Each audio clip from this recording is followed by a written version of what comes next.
from the meeting who misbehaves or comes in to basically cause any kind of confusion and so on and so forth, which is not impossible for someone to try. So without further ado, Jifa, I'm going to mute myself now, and then you can take over. Thanks. Okay, thank you, Deji. I think you have introduced it very well. My name is Jifa Tovike. I'm a member of the movement. I'm a supporter of the Feed the Country movement and also ISO Ghana. So I work as a general editor for Feminist Africa currently. This meeting is being organized by ISO Ghana and campus-based socialist students and workers network in collaboration with the leadership of Feed the Country. So Feed the Country, we all know about. Feed the Country has embarked on a commendable initiative of outreach to various groups, having opened the space with their campaign so far, and then a successful 4th August demonstration. So today's meeting is to deepen understanding of the situation in Ghana and the promise and potential of Feed the Country as a specific mass youth responses to the issues that are being discussed, and to root it in the context of the economy, politics, and social challenges dominating our lives. So the speakers, we have Oliver. Oliver, you introduce yourself. I will not introduce you. And then Numu will also introduce himself. And you each will have to talk for 20 minutes. And after that, we will have a 40 minutes discussion. You can put your questions in the chat box, and you can also raise your hand. You see the hand down there. You can raise your hand, and then we will let you talk after the presentations. Thank you, Oliver. So I think you are the first, right? Yes, I think so. Thank you. I was trying to put off my phone. Well, one of my phones. One of the things you quickly learn when you're mobilizing is that your phones go from 1 to 3. And a lot of times when the phone is ringing, I'm trying to rack my brain as to which of them has which particular ringtone. I want to start, and what I'm going to talk about essentially, as the pessimist that I am, is what I call the 7 sins, or the 7 reasons why Fix the Country will fail. A lot of persons who are used to me and sort of my morbid self, or sense of making sense of the world, and also trying to reflect on what some of the projects I'm involved in, would recognize this, right? It's come as nothing which is unfamiliar, that I'm constantly betting against myself. Now, a part of me has found a way to convince myself that by continuously betting against myself, I am staying grounded and realistic about whatever project I'm involved in. But another person could take a different view. That, do you want somebody who is involved in a project where they're already talking about the 7 reasons why Fix the Country will fail? And if so, whether or not this person has a sense of belief enough that sort of a movement like this and a spontaneous action like this needs to carry forward and go forward. And there's bound to be inherent contradictions in some of the things I'm going to be talking about. Because we are inherently individuals who are bound in contradictions, our thought processes, the things we say, even if we are trying to pull together a lot of material in trying to compel or make any particular argument, inherently we fail because we are driven by a particular motive and an objective, and because we are arriving at a particular motive or an objective, the examples we choose and the things we highlight are definitely contradictory, even if we are blinded to them.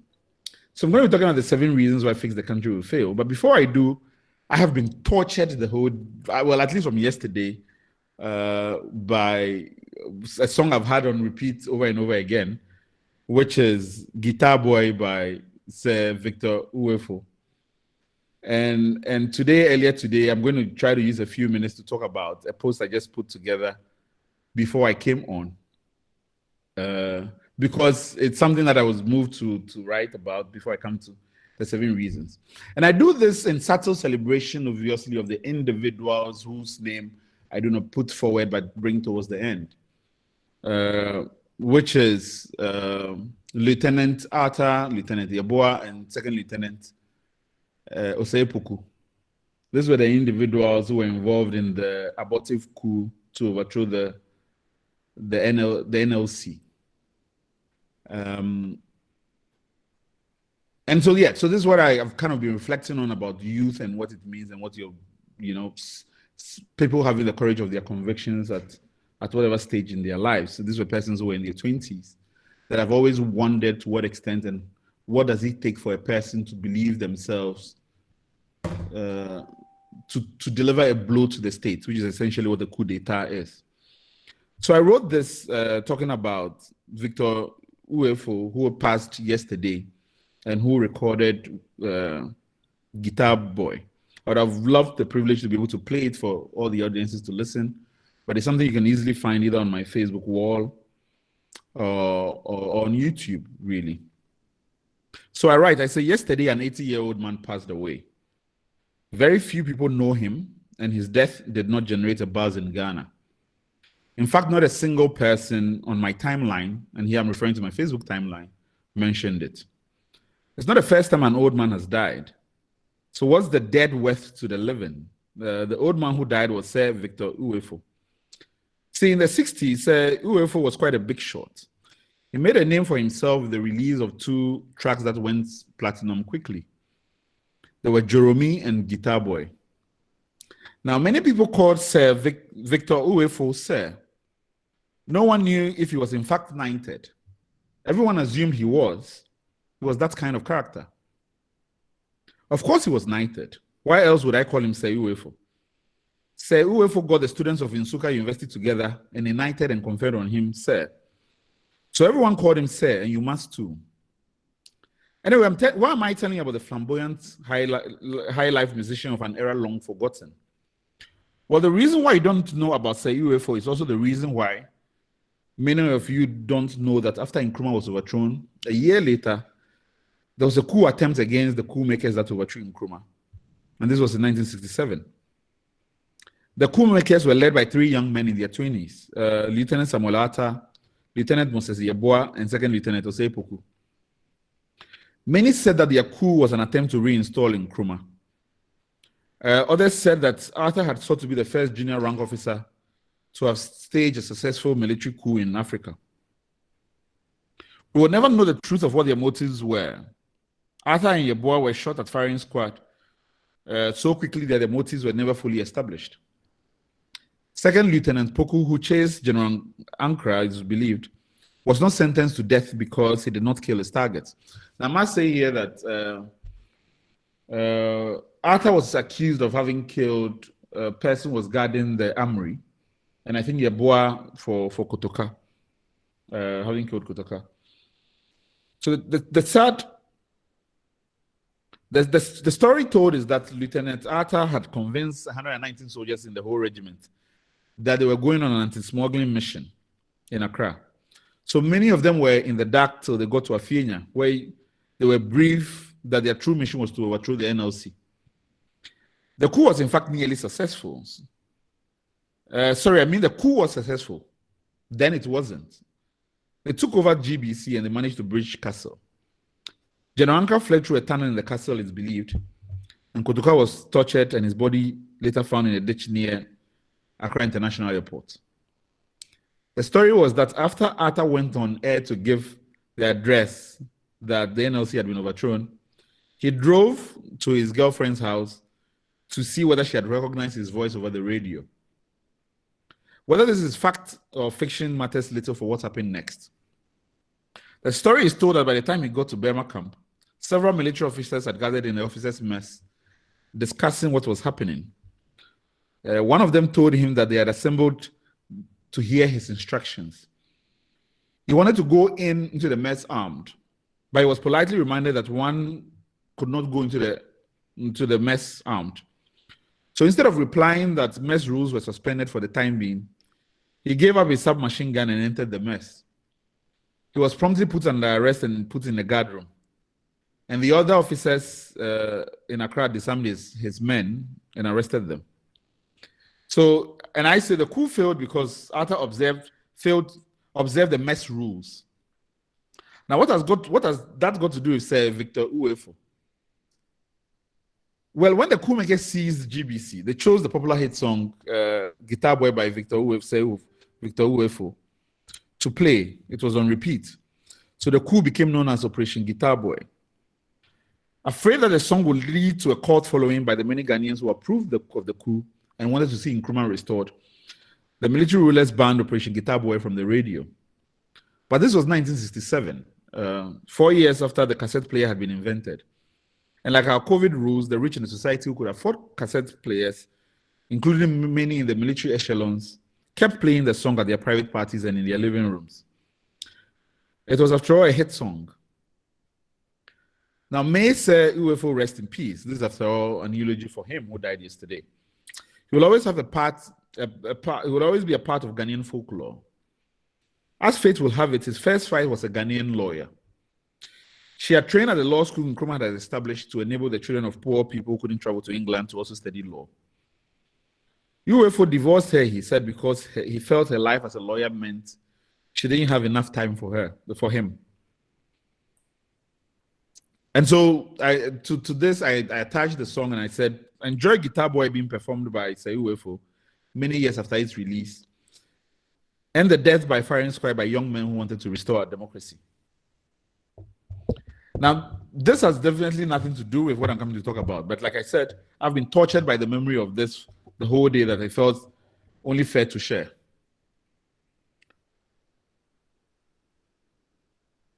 I have been reflecting deeply on what Fix the Country is from the very beginning. And a lot of times I've told a lot of people that nobody really knows where Fix the Country is leading to or what it aims to achieve or what it can achieve.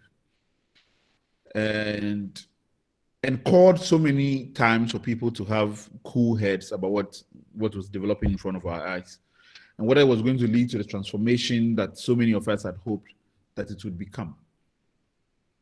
Whether in fact it pushes the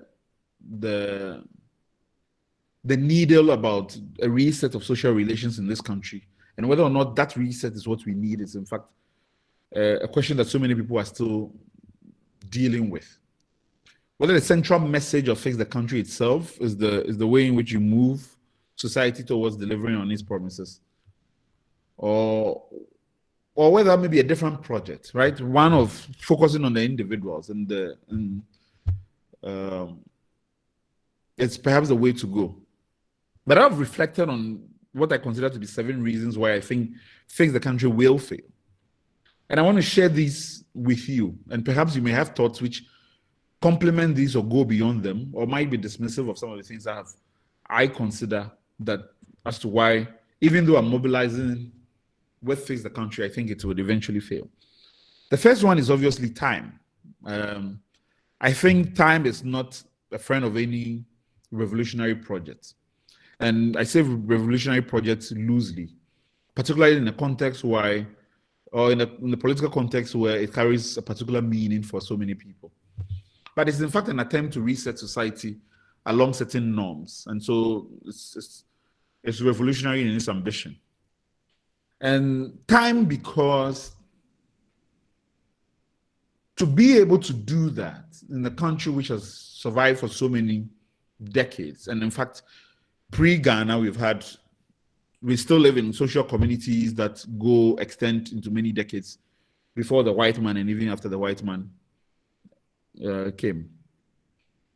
And we are attempting to have that conversation in a democratic era within a lifespan of persons who obviously cannot live to complete that project. Whether they are young or old, very few of us will be able to see this through to the end. And for which reason, the reminder that we do not have time on our hands would be a major reason why Fix the Country is very likely to fail.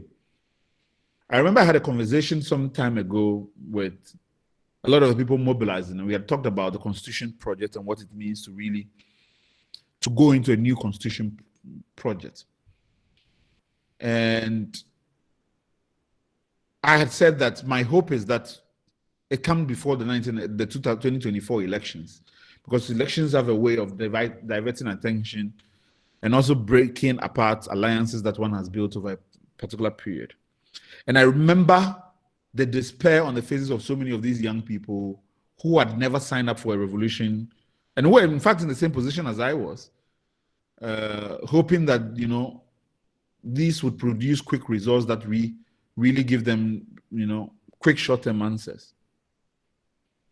And it reminded me that time is probably going to be one of the reasons why it fails.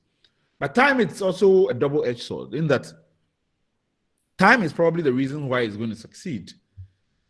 Because inherent in my saying that time is the reason why it's going to fail is the idea that if we're given enough time, this project could work. The second reason why I think, or second sin, is that money is going to be a reason why Fix the Country fails. Now, so many people have become used to perhaps my own voice and that of other people who are mobilizing and Fix the Country. But what is hidden from view is that so many other people who are volunteering their time, energy, and making this work, who are helping organize, whether developing flyers, whether going down into the communities and mobilizing, speaking to people. And so many of us trying to build this community and trying to build this new age activism are doing so sometimes for some people as a part-time thing, but a lot of people as a full-time thing now. And to take on a project like this, which is a full-time job, implies that certain people would have to sacrifice a lot of projects they were involved in that allowed them to earn their daily bread. And for which reason, it is impractical to build a project on the back of people who do not have the kind of money that Engels supported Karl Marx with, or do not have trust funds that would allow them to live off the industry of generations past, for which reason they would be able to carry, you know, a project going forward. And there's going to be a point where people have to make money, people have to take care of kids, people have to go to school. In fact, as I'm speaking, one of the choices I've had to make is for one of the individuals who is involved in an integral part of this, who has had to drop a semester because they're unable to pay their fees, is to try to get the individual back in school, primarily also for selfish reasons, because this individual had reached out and said they may have to walk away and find some job to do because they won't be able to do that, to continue to do this. And because so many people who are helping mobilize this, and so many people in our society are perpetually or now on the brink of poverty, and a kind of poverty where you either keep at it or you lose, you don't have, essentially you don't have anything to eat, means that so many people who are going to be the bloodline of making this work are persons who would have to walk away at a certain point. So the lack of money really is going to be a reason why so many people who we need to carry this project forward are not going to be able to do that. But also, if money does come in, it's going to also be a reason why Fix the Country would fail. And you would have already seen. Sorry, Jifa, how much more time do I have? Continue. You have about 10 minutes. Okay. So one of the things which you would have seen consistently going up, and has become sort of the tool of the status quo, is to put out false information every now and then that Mahama has given persons involved in Fix the Country and convening Fix the Country 1.2 million. Or another time that we want to receive 100,000 from this corner or that corner. And it's deliberate, not only to create the impression that this is something which, even though you've continuously tried to make clear that you're trying to build a project which is untethered to, you know, the political status quo, that they want to couch sort of to undermine that rhetoric, but also to create some sense of, you know, certain people are getting paid in this movement and others are not. And that's a way to separate persons who are much more vocal about the project and a lot of working class people who are giving their time and energy and supporting this, to believe that, well, people are making money off our backs and for which reason this has to fail. But also money because a lot of what we are asking for to change and some of the forces we are we are coming up against have money, as the millennials say, money for days, meaning that they can literally wait us out. They really have the firepower to be able to go the long haul where we are. Before I went on air yesterday on XYZ, we had 200 CDs in our coffer. Now, since then, I actually wanted to leave the sound of my phone on. People continue to send in two CDs, which has moved us to almost 1,000 CDs since then. So we are trying to build a movement where we do not have the funding for.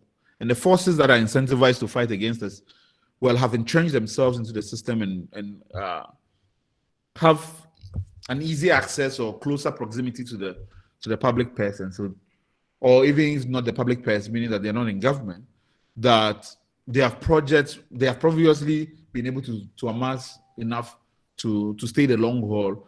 I think usually in Ghana, you contest for the election about 2 or 3 times and you win on your third trial, as Mills did, as Nanado did, and Mahama may have to do, well, in this case, a bit different. But the fact is that you have to be able to build a war chest that allows you to go. And even if you don't have it, you have enough appendages in the political and economic system who can carry you across, which we do not have. The fourth thing which would break us is democracy, or the practice of what we have. Now, I have said, as a lot of people know me, one of my friends, I think I saw him here, Nikote always talks to me about how I tend to use the language constitutionalist rather than a Democrat. That I've always said that I'm a constitutionalist at heart, and implicit in that is a sense of democratic embrace. But I recognize that the form of democracy that we have and that we've practiced is such that there's something we say very often, to make another example, that when you're debating with a fool, excuse my language, their project is to bring you down to their level and beat you with experience.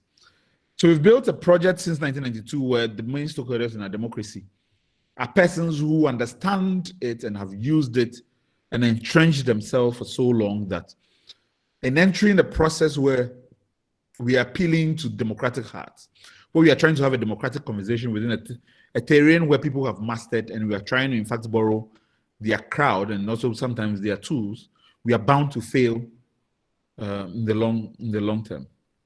And a couple of days ago, I was jokingly saying to somebody that I do not understand why there are constant comparisons of what we are doing to Jerry Rawlings, when in fact Jerry and co had it easy, right? Like you could literally seize the stage by guns and then force a project down people's throats. We would have to use, the tools of a democratic system that we have created, which we do think that it is devoid of the sort of morality that would allow us to thrive. Because of the interest of time, I would go on and not maybe spend much more time on some of these sins as I outlined. The next one is the structure. Now, one of the things which obviously a lot of people are going to be talking about in this conversation, and we've heard consistently, is structure, right? And what structure and form is they going to look like? The less open and transparent it is, they already have a democratic deficit, and it becomes quickly unclear as to how different you are from the status quo you're challenging. And the more loose and more as democratic as you want it to be, the more you're going to forestall a project, right? Like what happened with Occupy Wall Street, where it becomes so democratic that decision-making becomes unbearable. Now, when this started, I had the luxury of calling up a couple of friends, calling up Ernesto Yeboah in the Economic Fighters League and say, do you want to convene a protest? Called up Felicity, who had known for several years, and say, do you want to join this? Call up Bashira too, who's in Occupy and organized labor, and said, do you want to convene a protest? And the ability to reach out to individuals I know and have built relationship with meant that from the very beginning, it was quick. It was easy to be able to align on certain principles and on certain ideas of how we wanted to move the conversation and also how we wanted to mobilize. But as you have to open up the process to bring people in, as questions continue to be asked about who is a convener and who gets to be a convener, do you stay a convener for life, or do you change and not become a convener anymore? Who comes in and who goes out? Knowing that the process of opening the door is the fastest route to capture, right? But it's also a must. How you balance that is going to be one of the ways, the tests which we are bound to fail at. The fifth idea is ideas is going to be one of the reasons why we fail, or what I like to call the programmatic agenda.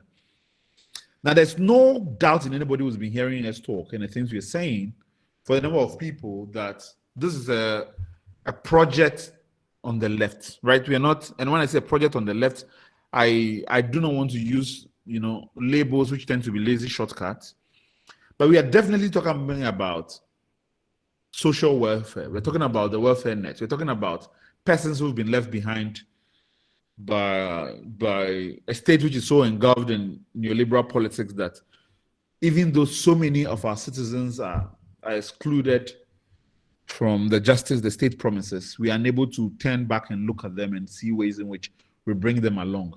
It's the reason why we have, a natural resource exploitative regime that says, let us prescribe a local content requirement for persons within, even though the thing belongs to us, we then have to provide a content local for ourselves rather than a foreign content. So it's those contradictions that we've come to live with for so long. But why is this going to make us fail?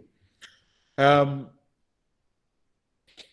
lot of the people who are genuinely excited about this project, perhaps socialists as I'm speaking to you now, are persons who are perhaps looking for some ideological purity.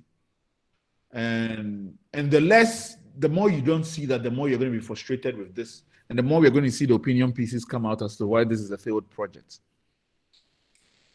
And the more we try to rely on, pure ideological positions, where we try to articulate positions which we believe moves our society in a particular direction that provides answers for working class people, the more we are bound to fail, because a lot of times we're going to be fighting working class people. A lot of time you're going to be fighting persons who have an opposite agenda to us. And then once you articulate your agenda, once you wake up the forces that have the language and the instruments and the legs to destroy the project you're building.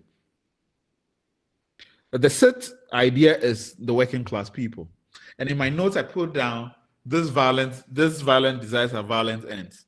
I've used this phrase in teasingly about the Fourth Republic when I've talked about why this is going to end badly.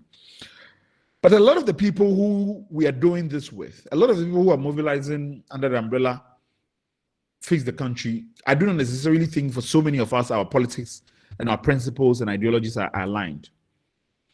I tend to define myself as left of the left.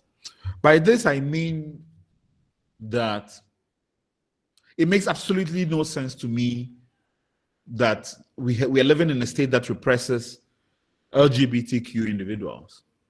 It makes no sense to me that we live in a state where polygamy is normalized, but polyandry is not, right? Like, I think people have a right to be able to determine their own social relations and how they couple or decouple with individuals, that we have rules about certain things that I think the state shouldn't be policing. But a lot of the working class people that we're going to be doing this with, and that the persons we are going to be appealing to, we have to remind ourselves that these are persons who are bound in so many contradictions, right? That religion is important to so many people. But even within those spaces, religion has a different face, which does not necessarily merge with each other. For some people as well, perhaps a religion is more the way to describe them, but they are still steeped in the moral politics of religion that it becomes very difficult to mobilize with. But a lot of the persons which we are fighting for are persons who are homophobes at heart, and there's no reform project that we have in place for the long run that says that let's just defer these ideas of social reset so we cure their homophobia or we cure whatever it is with them, or that the project of social resetting entails fixing individuals and fixing us. And for which reason? Because we are going to be dealing with a class that is the most prone to division, ethnicity, other languages, and whatever it is, Fix the Country is bound to fail. And tied to this is the alliances we build. Now, one of the things that I am passionately against, I've always been, is why I always got into trouble in school. To this point, I've always been in trouble, is that authority for authority's sake is one that I do not understand. And this is whether it's the chieftaincy institutions, whether it's the religious bodies, whether it's all those sources of unaccounted power.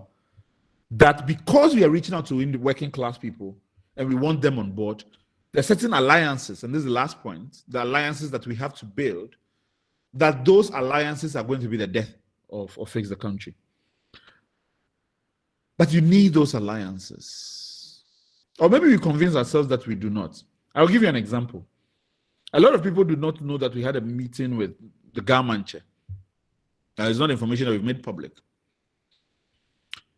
But after our demonstration, we had heard something being talked about certain gang chiefs who, well, we believe politically motivated, and I say politically, I mean partisanly motivated, said one of the individuals had poured libation when we're going on the demonstration, and for which reason he cannot pour libation without having spoken to us first. And we're so concerned that news like that will come out and muddy the waters, and you're going to be a back and pull and forth, that you would lose it. And so you have to go into these spaces and audiences and persons who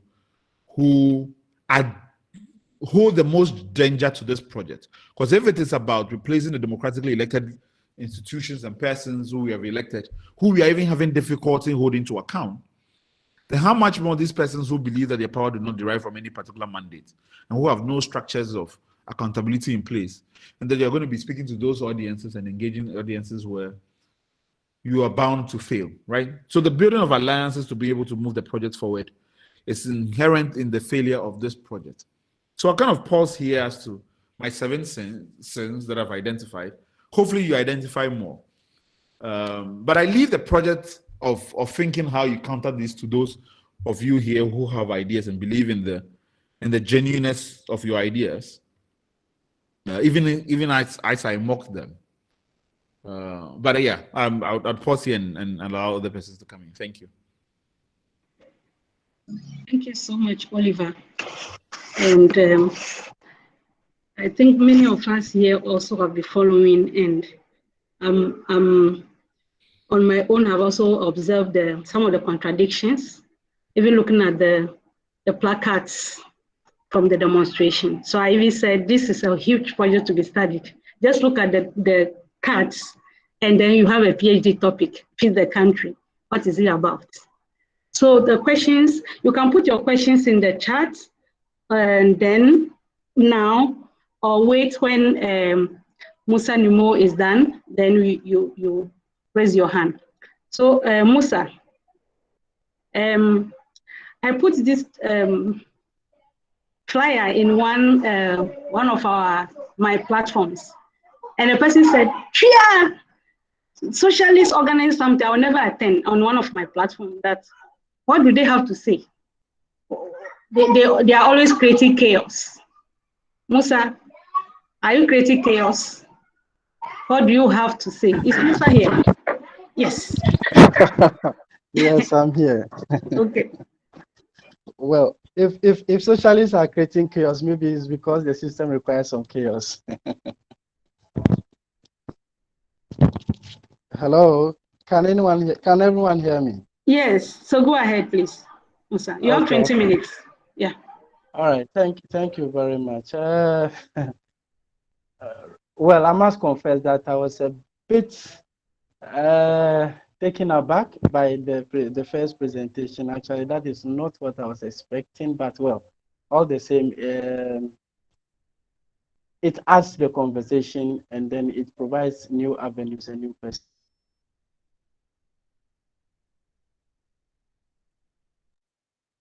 As we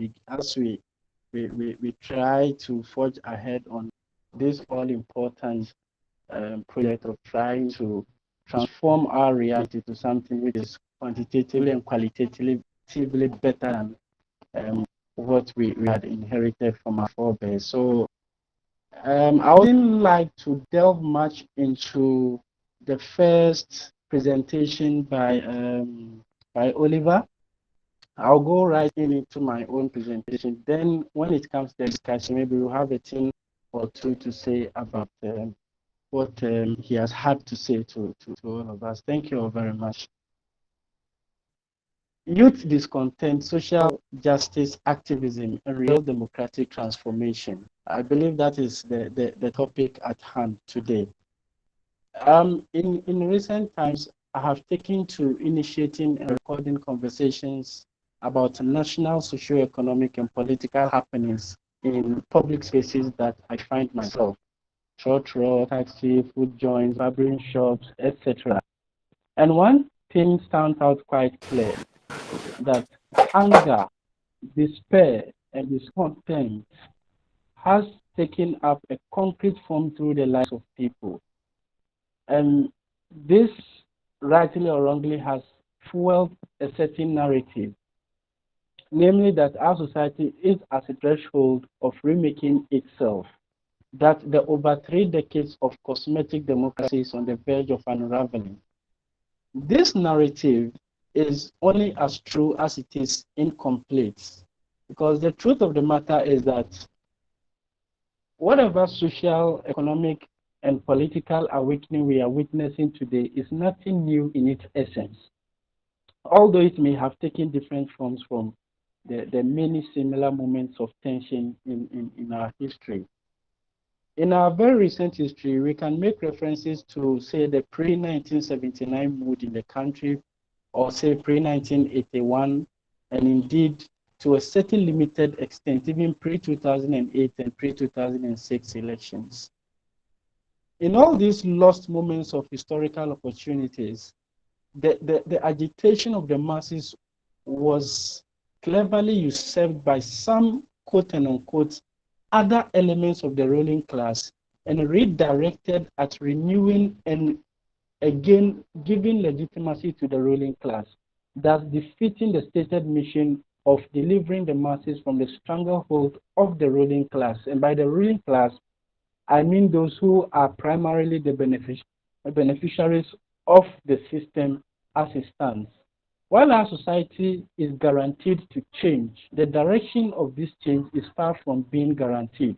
We must strive to ensure that the impending cloud of, we have strive to ensure that the impending cloud that now hangs heavy over our society yields not simply rain, but progressive rain.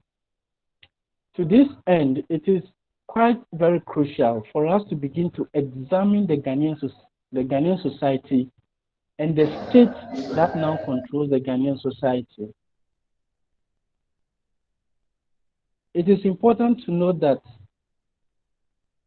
right off the bat, Ghana is a capitalist state in its essence, and we must appreciate it for us to begin to properly conceive and understand the nature and the term of the things that are happening around us. Ghana is a capitalist state within a global capitalist economy.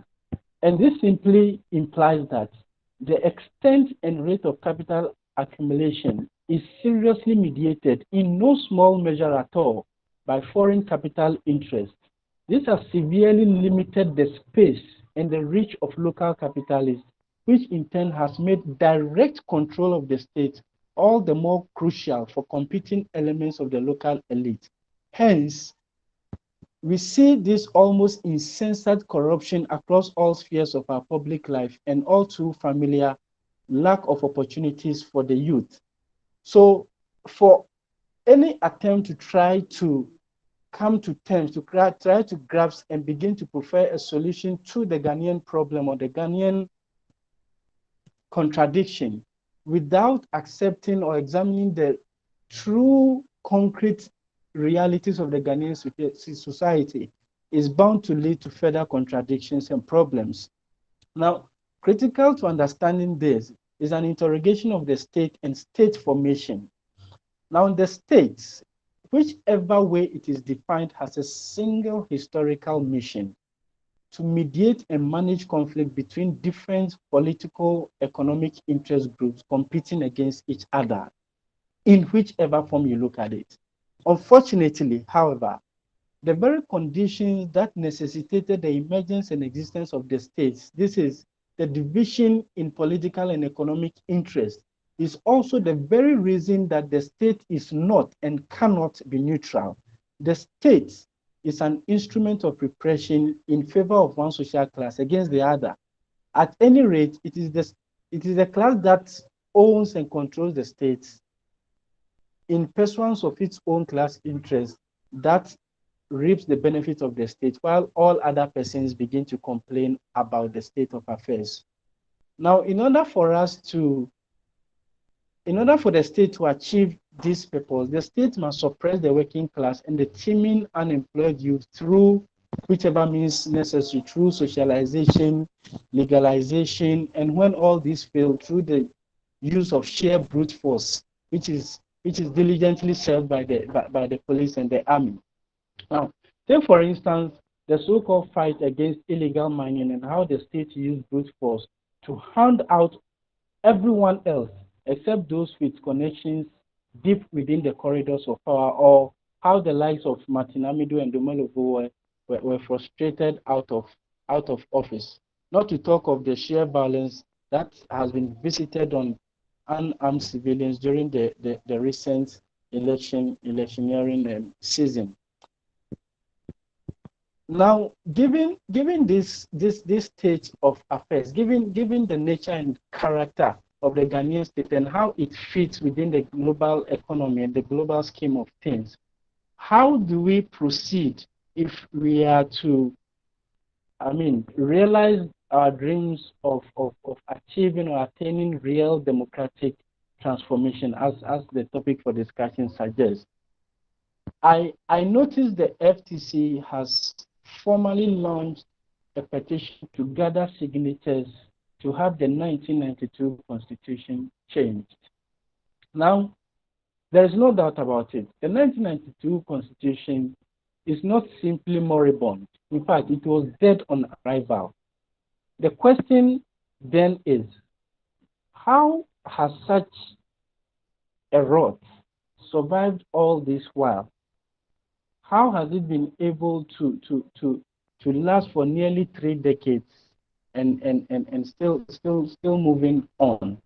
It has survived because it was simply a reflection of a specific social order that had birthed and nested it since 1992. So, has there been any shift in this social order such that a new constitution, when it is advocated for, is now going to reflect? I think that, yes, there has been some significant changes, and we must begin to pay, very, very close attention to it. In addition to advocating for a change in the constitution, we must begin to identify some of these social, political, and economic upheavals and begin to lend support to them, and also to begin to mobilize them as we nurture them to become the new dominant social order around which a new constitution can now be advocated and enacted. For us as socialists, real democratic transformation is only conceivable within the framework of the class rule. In other words, any attempt at democratic transformation must speak directly to the question of which class dominates and controls the state. This is achievable through a people's organization that is deeply rooted within the socio-economic interests of the masses. Anything less than that will open itself for all sorts of influencing and people bribing people here and there and accusations of this and that, and eventually leading to the death of the movement. So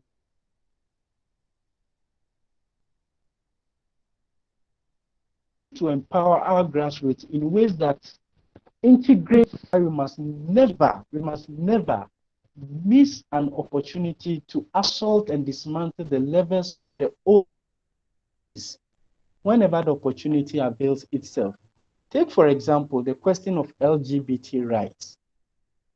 For many, it is simply a matter of sexual preference and sexual orientation. But even more so, it speaks to the question of who has the power in our society to determine which values that we hold as a people and what values should define our society. Right now, the initiative lies squarely in the hands of the old ruling class, which is made up of an unholy alliance between political shenanigans and mystical charlatans who are masquerading as public leaders and men of God. if we are to nurture the new social order and hope to form a new constitution that reflects this social order, we must, as a matter of urgency, begin to identify these various social happenings. The what do you call it? The demand of Rasta children to be allowed to attend school without having to cut their dreadlocks. The demand of LGBT people for their rights to be recognized, and all these social upheavals happening around us, of work and all those things, we must begin to identify all these different social strands and begin to ask ourselves what it is. Of course, once there are different groups, social groups and social interests and all this, you can expect that people are coming to the table with all sorts of interests and what do you call it, strategies and what have you. Our task is now to begin to deconstruct all these different interests and begin to identify what common runs through all these different political and social groups, and to begin to form alliances on the basis of what is common. And as we work together, begin to find ways of patching what is different. There is no pure stats, and there is no pure way of going about it to say that people political and religious views and they are strictly against this group of people and that group of people. Of course, there are certain principles we must not compromise. But again, it is through our advocacy, it is through our activism that we begin to make people understand how their own interests, what they perceive as their own rights, what they perceive as what the kind of society they want to build is only possible within the context of allowing other people to enjoy their rights and freedoms.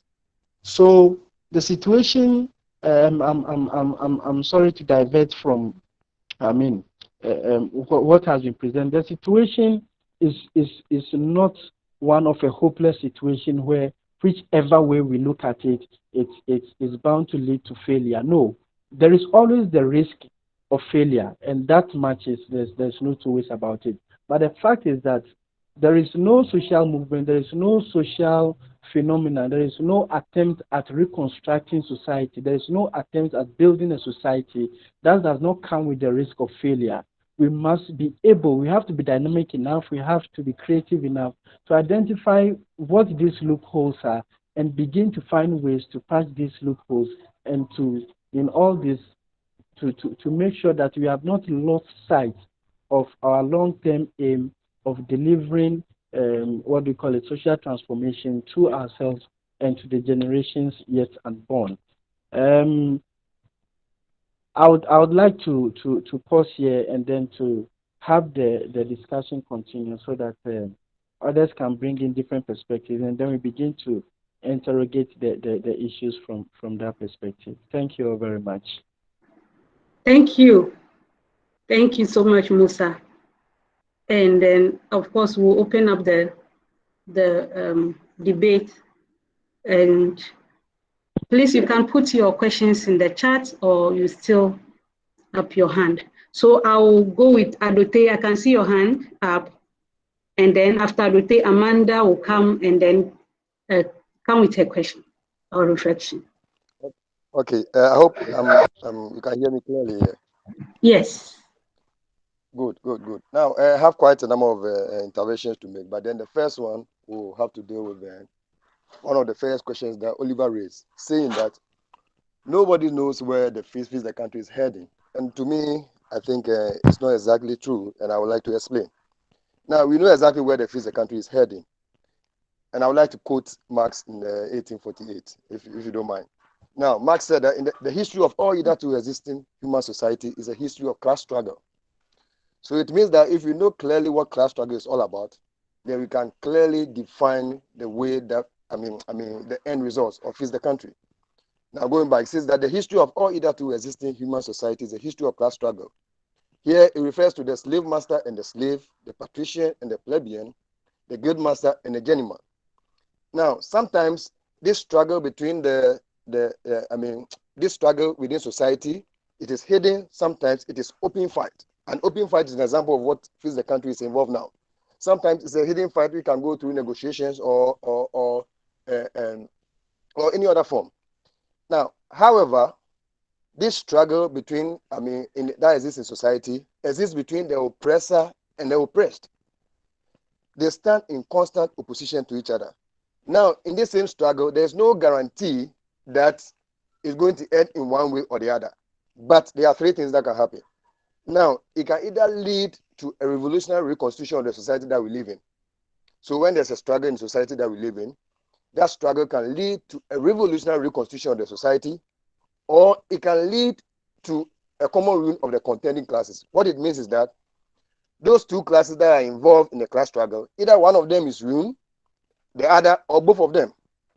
Or in this struggle, it will lead to a total overhaul, a revolution of the society. So, in one way, we can say that yes, no one knows where feels the country is going. But we know, paying attention to history, we can say that it's either going to lead to revolution or total revolutionary reconstitution of society, or it's going to lead to a common ruin of the contending classes. So, it's neither here or there from my point of view. And I think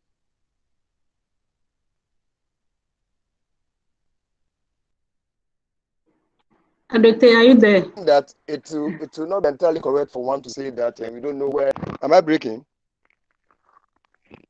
Hello, am I breaking? Yeah, we can hear you now. We can hear you what now. I'm saying Please is go that, on. yes, Oliver stated that no one knows where the country is going. But studying history, we can tell exactly the options that are available to us. And I think that when we assume the option that clearly defines what class struggle is all about, and we take that part, then we can know the end results. Because what we need here is a revolutionary reconstitution of the society that we live in. The society has to be reconstituted in a revolutionary way. So if we know clearly what class struggle is all about, then I think that for sure we are going to change the entire society that we find in. So clearly it's our class struggle. So yes, one can say that we don't know, but there are options that we can choose from. History presented to us, we know, history is there to guide us as to what the outcomes are. It was there in the slave society. It was there between the patrician and plebeian. It was there between the good master and the gentleman. And in the current society that we find ourselves in, it is there. It's a struggle between the oppressor and the oppressed. And you have to see it that way. And when you see it that way, there's a clearly defined path that we can take to revolutionize the society that we live in and come up with something that is good for all of us, not just the ruling class. This is my first intervention. I'll come with the second one later. Okay, Adote, thank you so much. I can see Prof. Menu will be leaving at 5. Prof, we want to say something before you leave? Not really. I'm just listening to the discussion, and so it's okay. Thanks. Okay, thank you. Amanda. Yes, Chifa. Yes. Okay, so I think my comment is about the dangers Oliver mentioned. I don't know if I have to call it death, but then I would rather call it dangers of the movement and the struggle. I'm glad that first I would say I'm glad that they've been able to identify potential threats, and this is one way that they can go about correcting if there's anything to be done before the negative happens. But I wanted to add on to what is existing now, some of the conversations around that is also a potential danger, and that has been the fact that there's no clear message. There's lack of clarity in the messaging or the focus of fix the country. What are we really fixing? What are they asking to be fixed? So it looks like there's a communication gap as to what needs to be fixed or what we are supposed to focus on. And that's what's wearing people out, because there's no tangible exact thing I can hold on to. Is it about the economy? Is it about social issues? Is it about the legal issues, amongst others? So if you're able to clarify these things, it gives people something to take home, something to hold on to. And also the fact that people consider it to be too elitist. So there's a sort of a distance between what people really think can be done and who are spearheading it and all. I was speaking with somebody and the person was telling me that this is a movement that is being sponsored by the diaspora, Ghanaians in the diaspora that are trying to push down why the government needs to be changed. But from what Oliver is saying, this is something that has not really any relationship. And so these are some of the miscommunication and messaging that's going around. And another thing which Professor Menu also mentioned is, who is to fix what we are asking to be fixed? Is it the people responsible for their wrongs? What suggestions, alternatives are we giving them for them to be able to fix for us? If these things are made clear, then we have messages to hold on to. And for that, if these messages are clear, we can have groups holding on to different aspects of the issues. Those who want to fix the economy, those who want to fix other social issues, those who want other legal issues. Then we can all join in the movement, in the messaging and all that, because we all have our strengths as society and where we would rather concentrate on helping them do this. So I think if they can look at this, it's also going to be very helpful for us. Thank you, Amanda. Is that Jechi's hand? Yes, it is, yeah. Okay. Should I go ahead? Yes, please. Okay, all right. Well, thanks to Oliver and to Musa for interesting presentations. I think the first thing for me to emphasize is the contribution that I think, despite the problems, Fix the Country has already made. Two of which I think are immediately, they're not controversial, they're immediately apparent to everyone. The first is that they have managed to put the critique of the two main parties, as the key political representatives of the ruling class in general, elite, privilege, whatever it is. They have managed to put them on the spot. In other words, inbuilt in that stance, in the sense that they've managed to condemn both and frame both as the problem, inbuilt in that stance is a potentially deep critique of the system as a whole. That we have a ruling class whose interests are not the same as the majority, and that we have a ruling class which actually probably thrives either on the exploitation of the majority in terms of wealth accumulation and a grab of the resources that ought to be more fairly distributed and so on and so forth, even though it's true they haven't elaborated those things. But that's one dimension. I think it's the most important message that is coming out. The second one, I think, is to do with the democratic space itself. And I think it's related to the earlier point. It's to do with the democratic space itself, because if you take Musa's thing about the economy and so on and so forth, exploitation, all those big words, the reality is that they operate in a real time and place according to certain patterns that exist. He mentioned that Ghana, like most African countries, are primary commodity producing countries. So in Ghana, we know that the key sources of wealth are those that are generated, for example, in the natural resource sector, oil and gas, mining, and that natural resource sector is becoming increasingly more an intense location for a number of things that are happening. One is that the ruling class is diversifying itself. So if you take despite all the preaching about Galamsey, we know that it is chiefs, police chiefs, army chiefs, traditional chiefs, priests, all those type of people, MPs, DCs, people who are rich but not so rich, that middling group of people aspiring to something else, who are actually trying to assert private proprietary rights over pieces of territory from which they can extract. And that they're doing so under conditions where there's joblessness, under conditions where a lot of people's access to those same natural resources, be it for agricultural land or whatever it is more impaired, either because of lack of support or trade liberalization or the non-viability of agriculture generally and so on and so forth. And for that reason, those same people who are losing access are actually also turning around to provide cheap labor for this exploitation to take place. So there's a clear class dimension. You can lament all you want about environmental pollution, lawlessness, violence, and so on and so forth, but this is the key mechanism by which this process is unfolding. And it is a mechanism which will never create, by definition, decent work, decent jobs, and so on and so forth, but rather will thrive on cheap labor and exclusive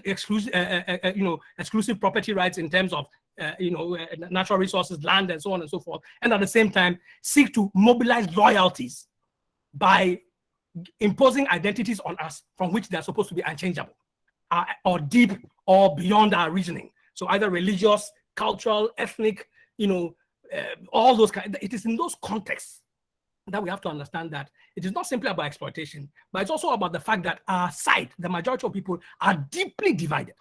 They're deeply divided because in their vulnerability, they are prey to the machinations of all these things, consciously and unconsciously, and that the ruling class itself has even more recourse now than ever before in mobilizing those type of divisions. And that's why you find that in the 21st century now, chiefs and traditional rulers are more powerful than they were, let's say, in 1970. How is that possible? It's only explicable in the terms of the direction in which things are going in this sense. Priests and pastors and all these evangelical and imams and God knows whoever, those who seek authority from the unquestionable sources like God or custom or tradition are not beyond question.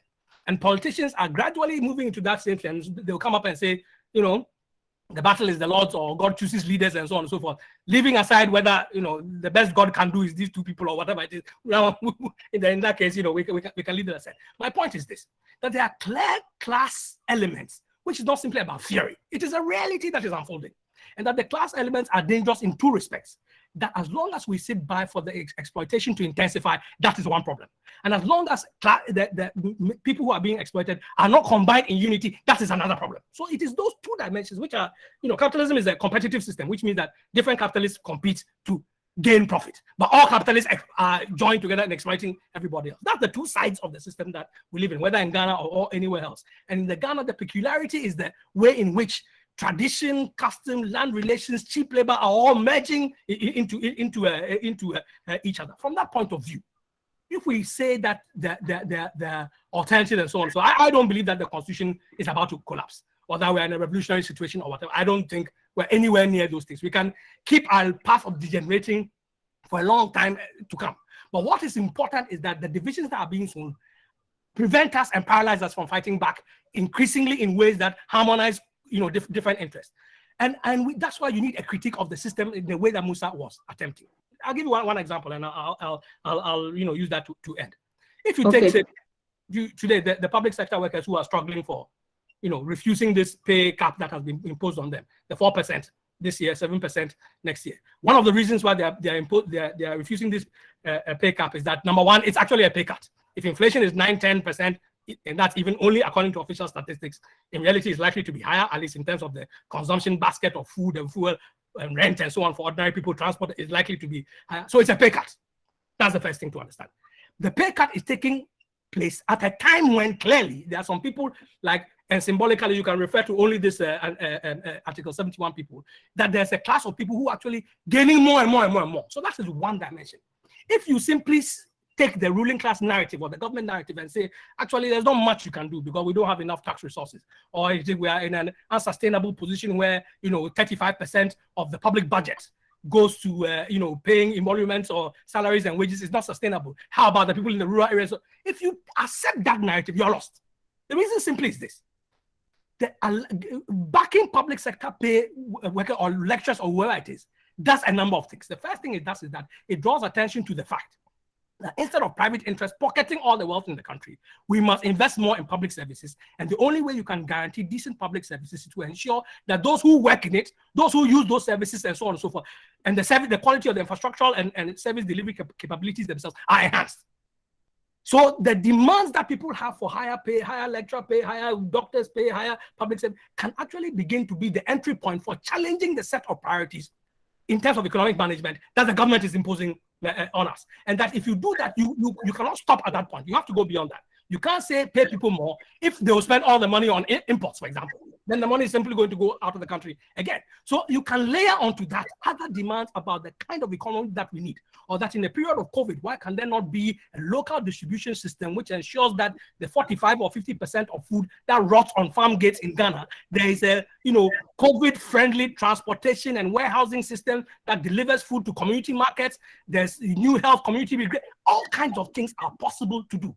That we can have, if we can't have universal basic income of a certain threshold, we should guarantee universal basic services of others. In other words, you are immediately answering the question of growing inequality, growing monopoly and concentration of wealth and power by an agenda of redistribution. And that agenda of redistribution is not simply an abstract one. Yeah, I'll stop here. It's not simply an abstract one. It is one that is rooted in demands by a powerful sector of people who are the core of the wealth production itself. That's the working class and so on and so forth. So I'm saying it is impossible to layer all these things, and it begins to answer the question of where Fix the Country can go in terms of what are the locales in which they can form its chapters and branches and who should be in there and so on and so forth. Where workers are gathered in their communities or their workplaces, that's an obvious target. In the kind of refurbishment and re-democratization of their unions, that should be a concern. Where students, young people are gathered on the campuses, that should be a concern, so on and so forth. So I think there's much that we can say. And despair or doctrinaire thing will not resolve it. But actually, there are real things here that fix the country, is helping to open up.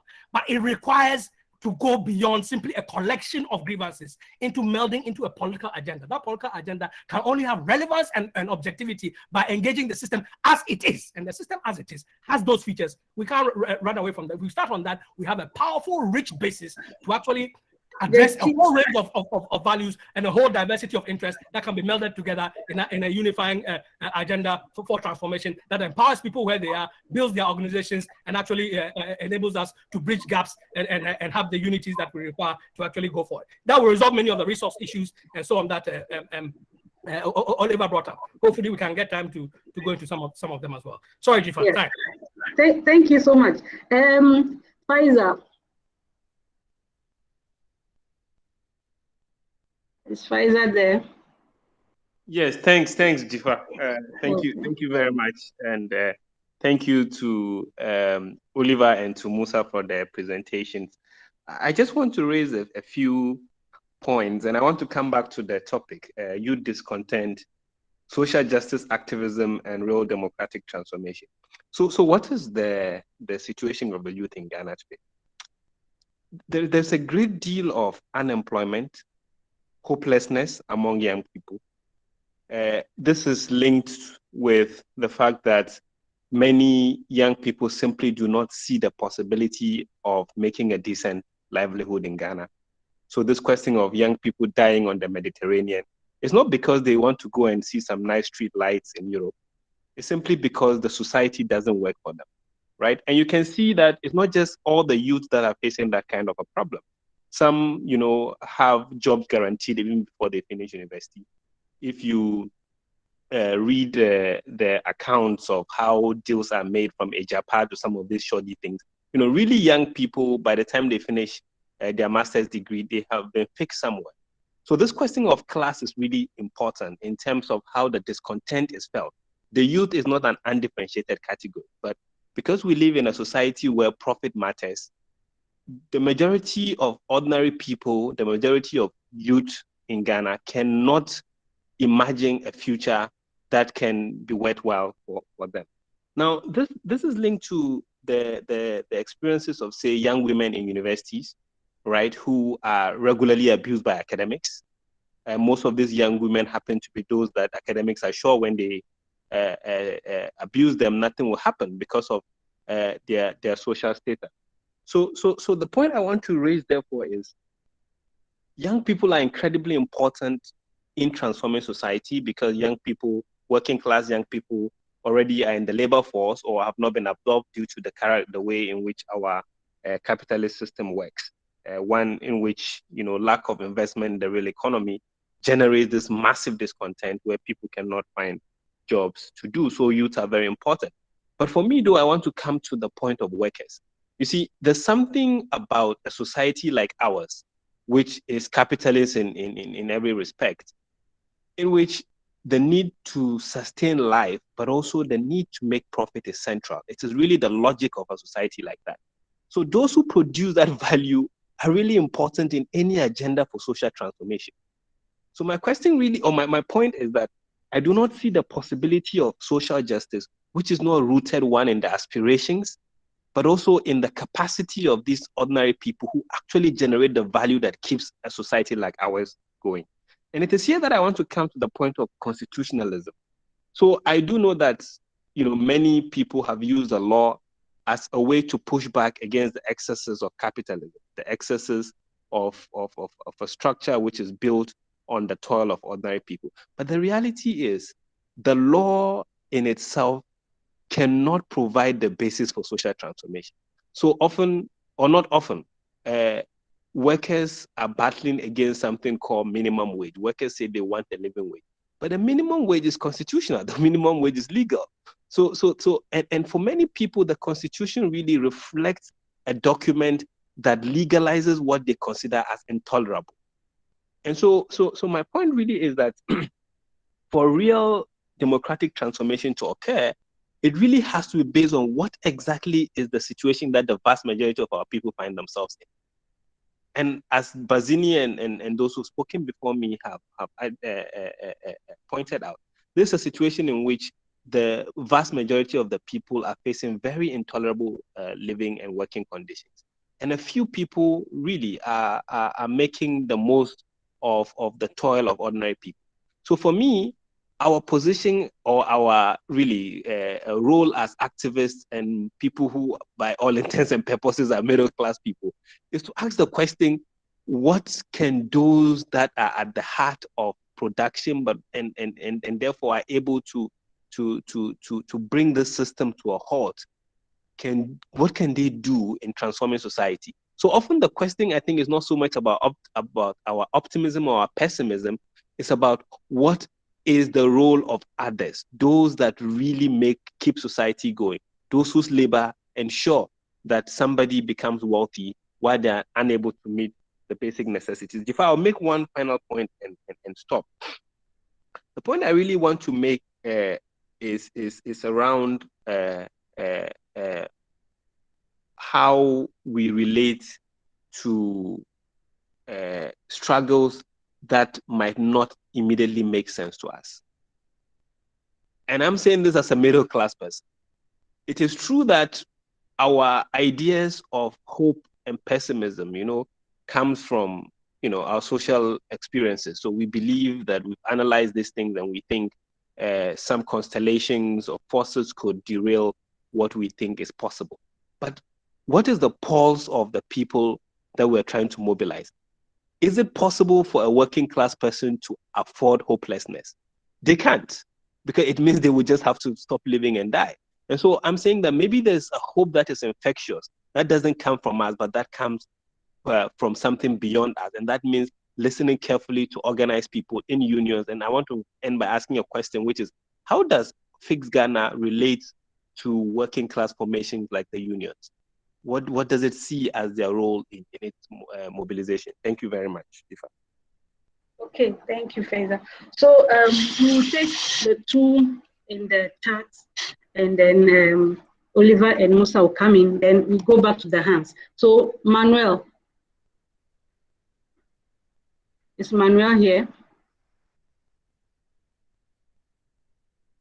Okay, Kweku Adomaku. I think they posted their questions in the chat, so we can go on and probably respond to them later. Okay. So okay, so you respond. Oliver should come first, then I'll take the other hands. Then you come second, then we go back to the hands. So Oliver, your reflections. Hello, can you hear me? Yes, please. Okay, I hope there's no feedback. I tend to have that sometimes on some of these calls. Now, a lot of times when we're having conversations like this, I'm always apprehensive about when you do speak and then you come back in to react to the questions. It almost creates a sense of a back and forth, which I think, or rather, we didn't have, right? Like, I think there are different and divergent views that have been brought across that more often than not, rather than when they say, unless you're asking about how do you spell your last name again? That would have rather be in a question form, but most of the times, other thoughts, I would rather you express them as is rather than ask questions.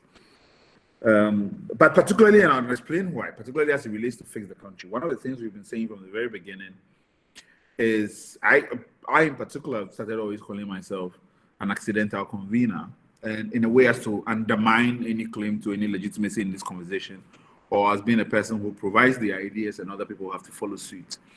I do not have that authority, and I don't think that's a project I'm willing to take on, or anybody should be put into that position. But in the interest then of sharing different ideas, I think one person talked about when I said not knowing where this was going, and the reaction was that, well, we know when we look at history, we always know that it's either going to overthrow or it's going to entrench, And inherent in that is something that I have always talked about and even written about since the very beginnings, where the ease with which we are quick to deploy historical templates as a way to define what is before us and which we do not fully understand yet.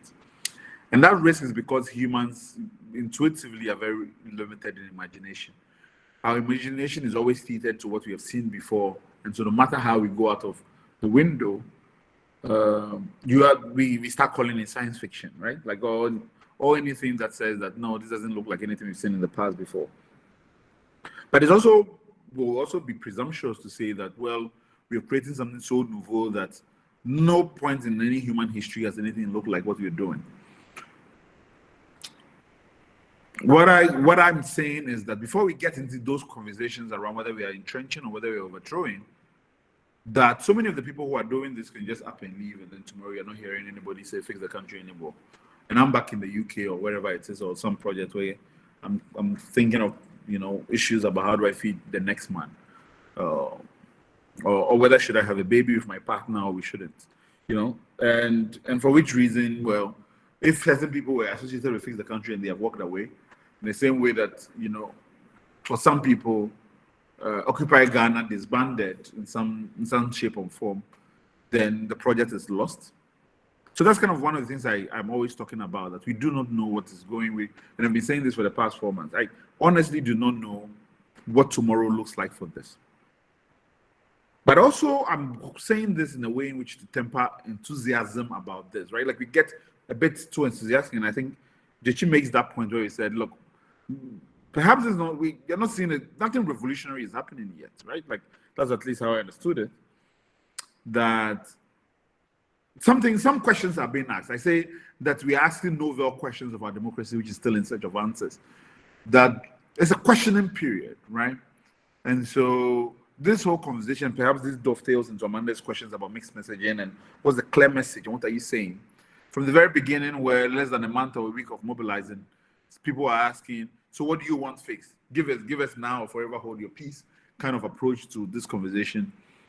It's very challenging. It's also perhaps one steeped in, you know, the first point is about time, right? Like we are so impatient about, we need something to grab onto quickly to make sense of the world around us and evolving things that we do not want to go with the flow anymore. We think that that's impatient, that wears us out, and eventually it might wear out.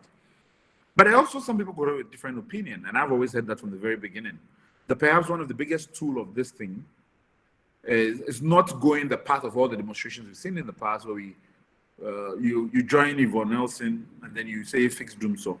You join a blood Jifra Gomachi and say open the south border and things like that, right? But that you stay strategically ambiguous, and so for which reason you open the door up. One of the things I said in the beginning, and this is that we're trying to make protest sexy. And I'm hoping that there's an unleashing of protest that overwhelms the state. Personally, if you ask me, that's what I think the project is about for me.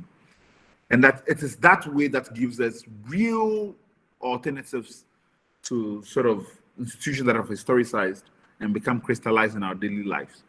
We have to unleash something that creates new perspective. And in that process, it might shake some of us off the wagon, it must bring new people in, and something must happen for true this thing to happen.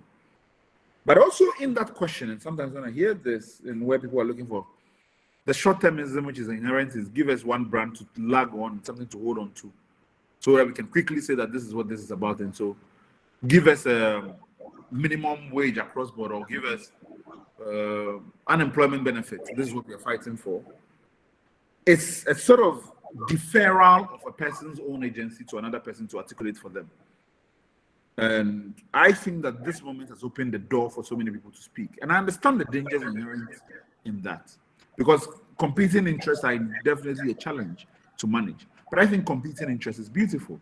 I've always talked about inherent tool of any democratic institutional improvement is dissent.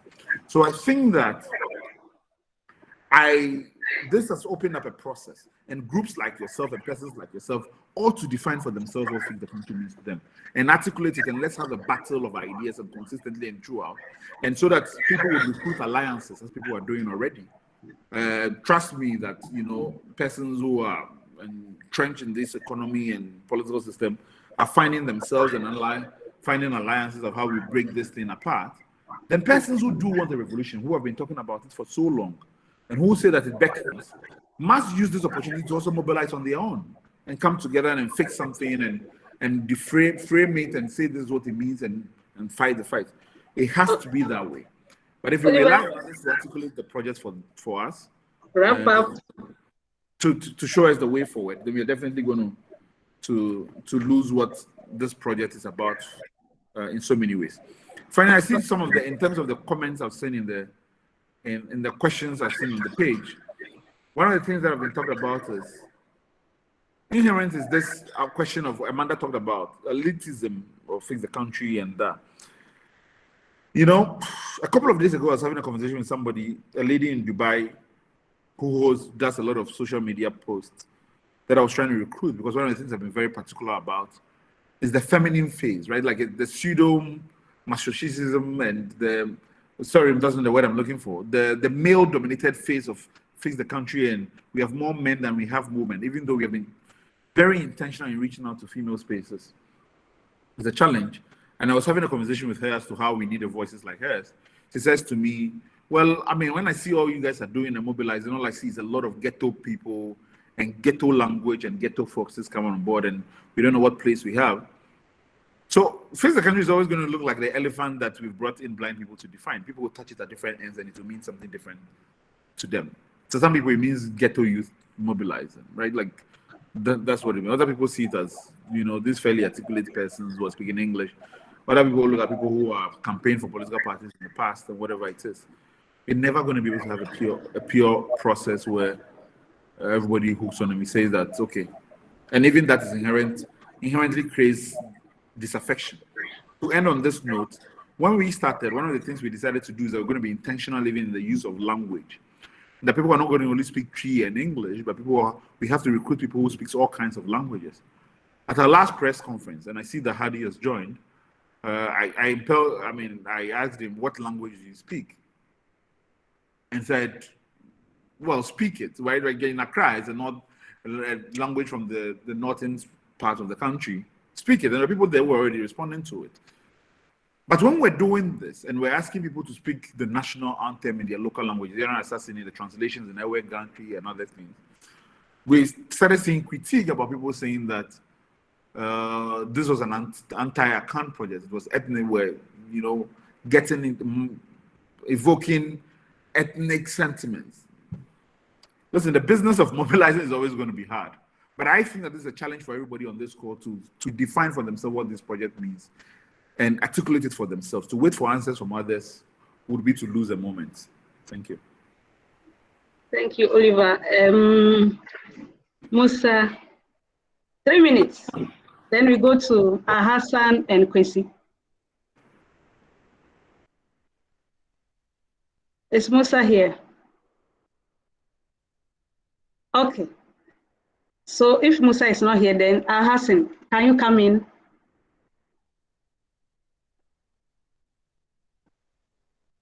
Hello, Hassan. Hi, Jifa, can you hear me? Yes, please. Oh, okay. Go ahead. All right. So thanks so much for Oliver and Musa for the presentation and all the presenters and questions and answers. My kind of contribution is this. The question about mobilization for Fix the Country, I think you guys are doing brilliantly and you've caught the mood of the country. There are two things that's happening with youth in Ghana. You either go with the mainstream and get some of the crumbs because you've been pushed to the wall and you don't see an alternative than to say honorable, and honorable contribute something to you. Or you stick your ground and fight the system. You have no alternative. And I think you guys have captured the attention of the country because you have called the real issue that's happening in the country. And what I will encourage you guys to do is this.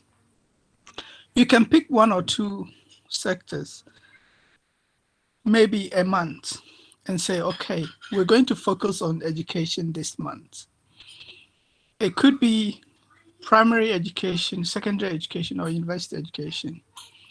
And we think that these are issues is either on curriculum, school fees, furniture, quality of education, teacher salary, that is the way you would get parents and teachers on your side.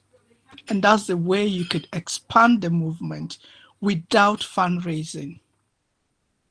Then you would see people coming out and joining you and not calling that this is a middle class young people doing this. Yeah. If it is electricity or services, you could focus on how unfair some of the prepaid meters are being run by private companies, charging people buying credits and not able to upload it, sleeping in darkness, although they've paid for the services. Water not being reliable. Sometimes the water that comes out, you cannot drink it. You have to go and buy pure water or bottled water. Why can't we drink water direct from our taps? That is an illegality. So for me, these are the things that you could pick on. Each month, pick on an issue, concentrate on the issue there, and let people come out and join the struggle. And that's how you can build on that and address the question of funding as well. Thank you. Thank you, Hassan. I think you echo one of my own views about this, especially when I was following, because I'm a trained teacher, following fixed GES. And I said, okay, so since the country has offshoots, how can we galvanize all this and then put them together to do different kinds of things, different tools, but to address issues in our system? So I align with that thought. Kwesi,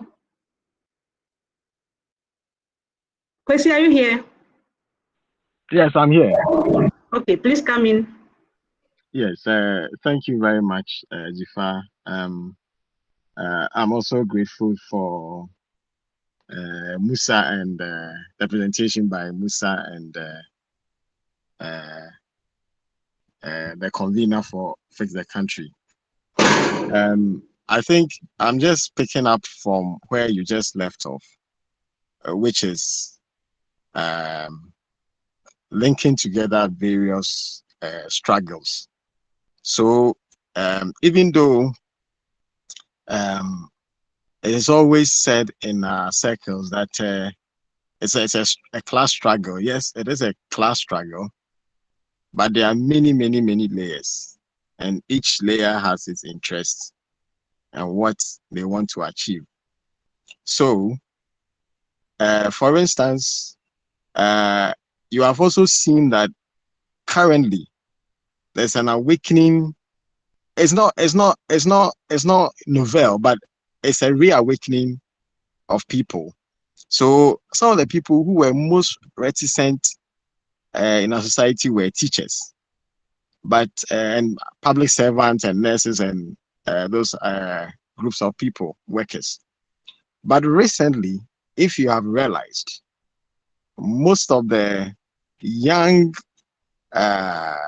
professionals in that space have found a voice, and they are, in quotes, rebelling against the established order. Indeed, I actually saw, in reference to the Fix the GES, it's not just against the GES. There are also rumblings against the labor unions, the leadership of the labor unions. And all this points to a certain awakening among people that we need to hold people accountable. So much as we are happy about the lightning rod that Fix the Country has ignited, we also need that all these various struggles. It's not only that. If you go to the farmers, they are struggling with getting fertilizer. There are no roads to the farming communities. The indigenous miners that we termed Galamsey, they've been driven away. They are jobless now. Meanwhile, you take a satellite imagery of the gullies and the gashes that the multinationals have created on our lands, cutting down cocoa trees and everything without any consequence over years. That has been ignored. But indigenous miners have been turned galamsey and destroyed and killed and jailed and put out of work. At the same time, you look at the youth, you look at it, you have unemployment, you come to the urban areas, you have a lot of problems with housing, so many layers of struggles. Even among the elite, there are still struggles. So you see Guta struggling against one policy or another. You see, and I'm so happy that within this past 2 weeks, you had architects who are top of the cream, angry about something. You also have lecturers, professors, and others angry about something. What this tells you is that you need a framework to touch base with all these various struggles and layers of struggles, so that at a point in time, there will be a crescendo of demands, and that is where the system will have to reform, or if not reform, but has to be completely changed. And I also want to add my voice that this is not going to be easy. It's not going to be a 2-year project. It's not an electoral cycle project. It's not 2024 project. If you look at what has happened in Chile, which I think is a mirror image of what happened. Pinochet, military ruler, darling of the West. In fact, before we became the star pupils of structural adjustment, Friedman and the Chicago School had gone and done their business there. And I mean, and then over 10 years, more than a decade, the youth and the student kept at it, struggled in the streets, struggled at the municipal level, struggled at every layer, and brought together many things over years, 10 years.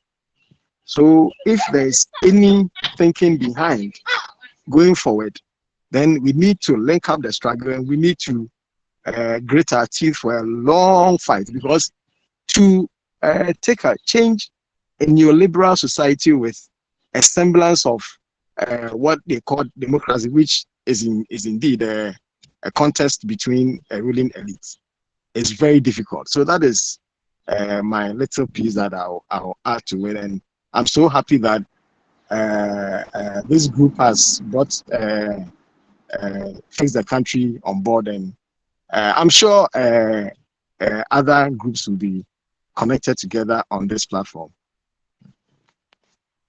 Thank you, Kwesi. Adote. Oh, okay. Thank you, Jifa. Oliver doesn't like back and forth, but I think there are a few issues that I have to raise here again. You know, when we talk of class struggle, I mean, throughout human history, we've had class struggle play out in there. So it's not something of let me say, I mean, a year ago invention or a decade ago invention. So I would think that we need to probably have a critical look of what class struggle is all about, understand it very well, so that when it plays out, we're able to appreciate it. Because, you know, and also I refer to an observation that Oliver made during some of their work, where they have to go and appease a chief, you know, and Baz also made an observation that, you know, we have chiefs have become so powerful in the society that we live in. Now, chiefs, pastors, tribal heads have become so powerful because they represent division in the society that we live in. So when you live in a society where people who represent division have become so powerful, then you are in trouble. You are very much in trouble, and that plays out and allow oppression to take place, where women can be oppressed. Anybody gets up and say, "I don't like you, so I can do anything I want to do to you." And we have witnessed that in the recent killing of women at home, you know, by their husbands, you know, and it's happening. And also in the recent times, we've witnessed massive attack on the youth to the extent that, I mean, soldiers have to be sent to girls' school in order to suppress them. This is another form of oppression, and all forms of oppression are linked. So class struggle is very important, and maybe we have to take a second look at it. It's not just about looking at history and saying that, oh, something happened, so there's an expectation that, then one concludes that it's possible or it can happen again. Now, let me quickly respond to two of the questions that have been raised in the chat box. One person says that he thinks that touching on LGBT issue is a low-hanging fruit, which to me I think is not. If you really understand what is going on. Now, it's about oppression. It's about oppressing minority groups. So if you are a group that represents liberation of the people, you have to come to a point where we will make the people understand that oppressing minority group is about dividing you, dividing people. Making things very powerful in the society is about dividing people because they represent division. So it is a conversation that we need to have to bring people to the realization that oppressing minority groups is about dividing the working class. And that's why, I was very happy when Pfizer talked about involving workers and the role that they play. Because when it comes to production, which is the most fundamental and basic activity that we engage to keep the society moving, they are doing that. So just imagine a situation where, all taxi drivers or total drivers are parked their cars. You can just imagine what will happen in the country overnight. So I was very happy when Pfizer talked about it.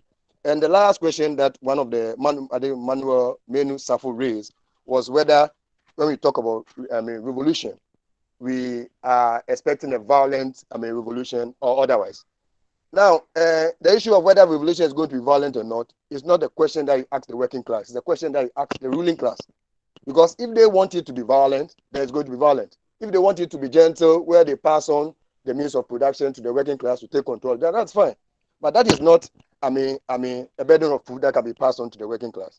The ruling class, who have dominated the class and then have exercised power and authority over lives and property, it is the question that should be directed to them for them to answer.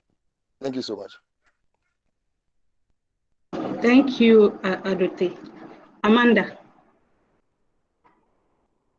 So I didn't realize my hands was up. It's just I put it in the chat box, but then I think what I'm getting from Oliver is the fact that Fix the Country seeks to remain, its nature seeks to remain open, raise consciousness on issues that needs to be worked on in society, then for individual groups to be able to tap into and define their struggle and how to go about it.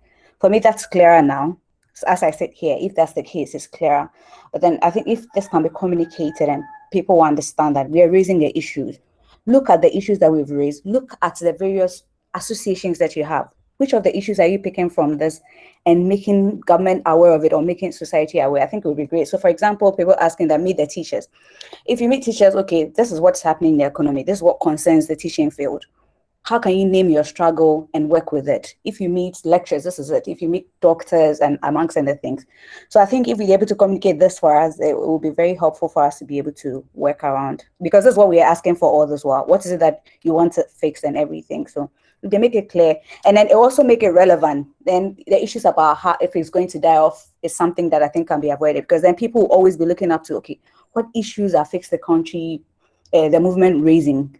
Well, how do we go back to them to find out what are some of the things we want to do? Because sometimes people they want to challenge the status quo, but how to name their struggle is very difficult. So if there's a framework for within which they can operate, then it becomes easy for us as a society to work with. Okay, Amanda, are you done? Yes, I am, sorry. Okay, so I as a chair will have my question or my reflection, then Musa will come and Oliver will come last, and Dechi will come and give us an announcement. So I'll be thinking that given the role of someone already mentioned religion and how it is shaping this country, I'm just reading something about SDA women mission in Bolgatanga, saying, tell the church, don't pretend child abuse does not exist. So it means that these women, this is a concern to them.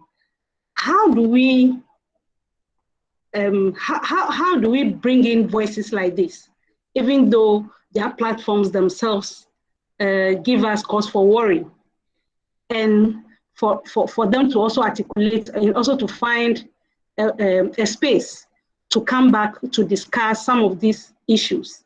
I'm also asking this question for many, many workers who are finding it their workspaces more very repressed, the repressive things going on, that they can't talk and they want spaces to share ideas or to talk to people who want to listen to them, or to talk to people who can help advance their issues because of the fear of victimization, etc., etc. So how can we do this in a way that many other people, students on campuses, finding the university, some of the university structures very, very oppressive, want to talk, but they are afraid that this is my university, I can't talk. People in their workplaces finding it very difficult to articulate their concerns. How do we bring great space for these people to bring their issues so that we can articulate them together? Now, Musa, you were off, and then so now you will come in briefly, 3 minutes, and then Oliver will come in. Are you there, Musa? Yes, I'm here. Okay, so please come in. Okay, thank you very much, and thanks to all those who have attended the meeting, and I think there has been a very lively conversation. I don't know. I saw Oliver left. I don't know if he's still back online, but because No, he's what I back. have to He's say back. directly. Okay, that's great. I appreciate the modesty in the tone of his language, and maybe the position he has taken to, I don't know if it is his personal position or the position of Fix the Country movement, that they are opening up the movement for all sorts of groups, and for, by extension, all sorts of influences. I think, with all due respect, I think that is a recipe for chaos. Yes, you should open up the space, but then you should open up the space within a certain defined principle. You can't simply say fix the country, and then you say that's a space. Everybody should come on board and fix the, because fixing the country will mean different things for different kinds of people. Even those who are shouting that we should criminalize homosexuality and LGBT communities can even identify that as meaning fixing the country. So it's very important to reach out to different groups and different organizations, and to try to seek to unite different struggles and all this. But this must be done within a clearly defined framework, so as to give some clarity and some direction to the movement. Other than that, it's going to lead to the situation where diametrically opposing views and diametrically opposing movements and groups and all interests are going to come onto the same platform, and I think that is certainly not going to augur well for the future of the movement. That is one part. So I think that the Fix the Country movement must identify itself, if not with even specific issues, they must be able to identify with them. I mean, identify clear-cut principles that define their what do you call it, their essence, so that groups will mobilize around this particular what do you call it, essence as defined by the group. Because let's face it, you can't put everybody and every group together. You can't. And there are many people who are against the status quo, but may not necessarily be against the status quo in favor of a given alternative. So I think that some semblance of a principle has to be laid down on defining who or what kind of group can come on board. I don't think that leaving it open like that is it's healthy for the movement. And last but not least, then I think that I don't know who that was, but I think it's okay, I can't get the person, but somebody posted a comment about LGBTQ, and how I think the word he used is that it's a low hanging fruit, and Adote picked an issue with that, and well, my understanding was that the LGBT community is such a soft target that people can reach out to and target and divert attention without any clawback from the community, and that is why they have become a target. And I think that I fully support that view, and I think that that is yet another reason why we must begin to come out of our own shells. And I don't mean that necessarily that we are also homosexual or LGBT, but those who are identify themselves as such need to vigorously be defended and supported as a means of reconfiguring the kind of social, the balance of social power that we see around us. Because if we allow this to go unchallenged, it is only going to re-entrench the power basis of the old order, which is basically the churches and imams and bishops and people who think that they have the right to define what values society should be. So as part of our own effort to renegotiate the balance of power, I think that we should be looking for opportunities to challenge the existing order, to challenge the power base of the existing ruling class. And I think that the LGBT question provides such perfect opportunity for us to begin to push back some of the influences of the old, what they call it, old ruling class. All right, thank you very much. Thank you, Musa. Oliver, you have 2 minutes to wrap up. Is Oliver here? Oliver. Okay. Dechi. We have 9 minutes. Yeah. Oh, sorry, I hope Oliver will come back. I mean, probably, you know how these things work. He probably. Yeah. Anyway, thanks to everybody. I think that it's been an important discussion. I just want to make a couple of announcements, but before then, just maybe a couple of comments as well. I mean, the first thing to recognize is that what people have emphasized in terms of the need to build unity around concrete agendas is important.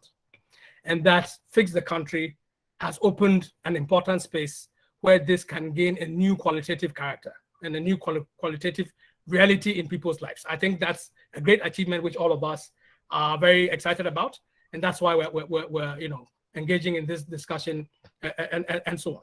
But I mean, some of the questions that have been raised, I think, are worth revisiting a bit. I mean, the one, for example, who talked about does revolution necessarily entail violence and so on and so forth. And I think Musa's point, the very last point that Musa has made, begins to give an answer to that, in the sense that those who have certain interests, if they go unchallenged, sow division, and they'll defend that division if they believe they can get away with it. They'll defend that division by all manner of means, in the same way as they are appropriating land and they need land guards. In the same way, they will use vigilantes to win political elections. They will also mobilize disgruntled youth and pay them to attack LGBT people in Jamestown or Mamobi or God knows wherever. It certainly won't be in cantonments or airport or whatever it is. So it's a very class dimension to it. But let's also recognize that Musa said reconfigure the power balance, which means that the ruling class embark on violence only when they think they can get away with it. When the other side, our side, actually builds to an overwhelming majority, they do not attempt violence, or the violence is limited. I'll give you examples from all over history, but let me give one from our own context here. In 1995 was when I think the Fourth Republic was properly born in this country. Because as we all know, the 1992 election was partially boycotted by the MPP when they lost the presidential, and therefore you had the same PNDC configuration as a one-party thing in parliament as well as in the executive and so on. So they were not taught the limits of their power by the new constitutional order, simply by having the new constitutional order.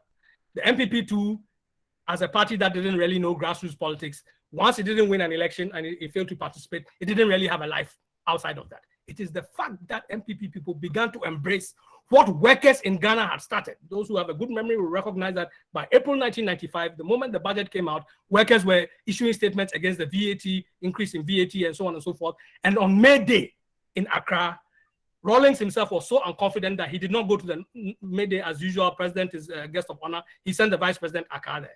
Akkar was chairman of the VAT Implementation Committee in Ghana, the #1 government official in favor of the VAT. When workers demonstrated at Black Star Square and threatened to engulf the days, he threw his speech away, and to save himself or whatever to be opportunities. He said, well, he's a Democrat. So once the people don't want the VAT, then he we have to accept it. That's what brought the split in the government, and eventually ACAF found as well. And that's also when other members of the opposition who didn't have a political life suddenly saw an opportunity that the workers are on strike, they're threatening this, and so on and so forth. Why don't we form an alliance for change and call a demonstration in 11 days? Because of the mood, they didn't even need to mobilize that much for the demonstration. They had 100,000 or so people come in Accra, and the government, not knowing its limits, responded with violence. 4 people died, a lot of people got hurt. The movement did not stop there. It said, okay, made all the usual noises, there should be a probe, but more importantly, it called a second demonstration. That one in Kumasi, which was supposed to be almost 250,000 people, one of the biggest demonstrations post-independence, certainly in Kumasi for sure. At that time, the kind of mobilization that was taking place, the government knew that unless it was prepared to spill blood of hundreds of people, it better back off. It will not spill blood of hundreds of people when part of the policemen who are to do the shooting, part of the soldiers who attack people, they to their family will be, the larger the crowd, the more it encompasses everybody. So they backed away. That is how the government learned its limits. That's how the opposition learned that there's life. And part of the story is that new configuration is what we have here. You can cite many, many examples.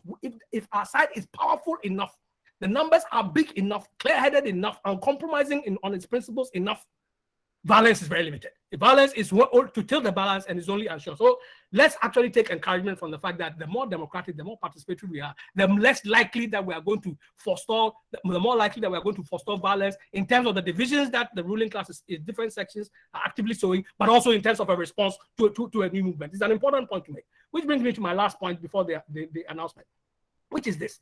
You see, people have said repeatedly, and I think they're right, they have a sense that it's important for this to be rooted in popular concerns so that it becomes democratic.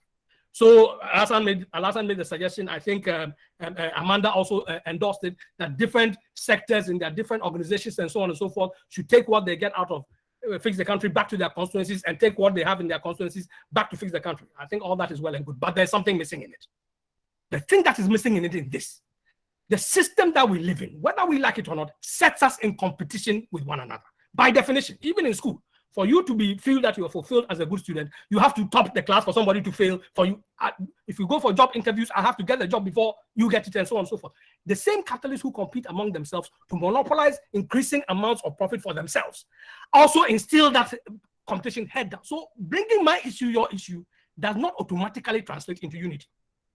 Take the elections. Everybody says we want infrastructure, but you can only get infrastructure if your countryman or your village man or your, as Akufo-Addo likes to say, your own son of the soil is your direct representative. In other words, the only identity that matters is an ethnic one. The only person you can rely on is your blood or your kin or your ethnic group and so on and so forth. If you give me your vote, I will appoint one of him as minister, and so that is how you get your road. And in other words, the competition for roads or for public toilets, it's a competition between different communities. In fact, in the same community, it's a competition. If one party wins, its agents take over the toilet and so on and so forth. So bringing demands together does not guarantee unity. As I said from the beginning, if you bring public sector paid on the table, somebody will say you are denying people, investment in hospital. That is why Musa's point, I'm sorry, is probably one of the most important. You need a critique of the system as a whole. Let's also understand that the truth is always in the whole, in totality, and that the truth is more than the sum of its parts. The whole is always more than the sum of its parts. By coming together, you transform each, because each have to interrelate with one another. The point about Fix the Country, it needs a solid political critique, solid political narrative on which it is based, saying that this is the brand of capitalism that we have in the country. We are opposed to this for A, B, C, D reasons. This is why we support these demands. These demands are united by this understanding, and so on and so forth. You need real politics, generalizing in that way. From that point of view, then it is then that the points that Amanda and Alassane have made about transforming the system, the movement, into one that is rooted, it can't be accused of elitism or supporting one party, becomes real. But you need, the point about coming together is that you are forming a new political movement, not a new collection of menu of things that so on and so forth. And that's why Musa's point, both about the critique, but his last point about the need to fight oppression because of its most important purpose, which is to divide people, gives us a sense of where we need to go. So I think that anti-capitalism and so on and so forth is vitally important. We are in a society which is based on inequality. The inequality happens not by accident, not by somebody's particular greed. Yes, greed is the feature of it, but it's not simply greed that brings it back. It is because power is distributed a certain way, wealth is created a certain way, it is grabbed a certain way, and so on and so forth. Unless you fight those things in the here and now in people's manifest, how they manifest in people's life, you won't get very far. And that's why I think FTC actually potentially gives us a new point of view. And that's why we also want to have, continue this question about fighting inequality, fighting oppression, building unity. We all know that on the back of this attack on the LGBT people is in general an attack on youth, an attack on freedoms and so on, and including an attack on the fact that there are divisions among us, not just ethnic ones, but even sexual and gender divisions. And in that hierarchy of oppressions, men who are desperate and broke or whatever it is, they also feel that they take it out on their girlfriends, on their wives, and so on and so forth. Now we see, as someone like Adote predicted when we started analyzing this LGBT question, that before long, you will see it manifest in extreme levels of violence against women. And we are seeing it. Next week, our meeting wants to take up this question. It wants to take up this question for ourselves as socialists. It wants to take us to this question as the way in which we relate to women in general, to feminist groups, to women's liberation and women's equality groups. But we also hope that it will bring on board FTC as well. And our topic for next week, which will be Sunday, 4 p.m. the same time, will be femicide, which is the killing of women in this systematic way. Femicide, rising inequalities, and the fight against oppression in Ghana today. And that fight against oppression, as Adote and others have said, is the key to building social unity in terms of the social relations. It's also the key to ensure that the economic struggles themselves are also expressed in political agendas that are also unified. Comrades, join the FTC by all means, but join it with an agenda that you are going to radicalize it, you are going to transform it into an agency of popular power and popular assembly and the best of popular ideas to cross-fertilize each other, express themselves in struggles, so that the best activists and the best ideas and the best organizations come together in that kind of unity. That, I think, is something that we as socialists are proud that we are able to contribute to, and that's why we continue with these meetings. So apart from joining the FTC, join us as well. Join the Socialist Students and Workers Network, join the ISO, International Socialists of Ghana. I've given our address and contact details in the write-up comments. Join us. We have everything to fight for and so much to lose if we don't. Thank you very much, everybody. Have a good night, and see you next week. Thanks. And for those who are interested, and for those of you who are interested, if you send us your contact details, we'll also send you recordings of this meeting as well. Thanks to Oliver. I'm sorry he had to leave. Thanks to Musa. Thanks to everybody. Thanks, Jifa. Yeah. Thank you. See you on Sunday, same time. Bye. Next week. Bye. Bye.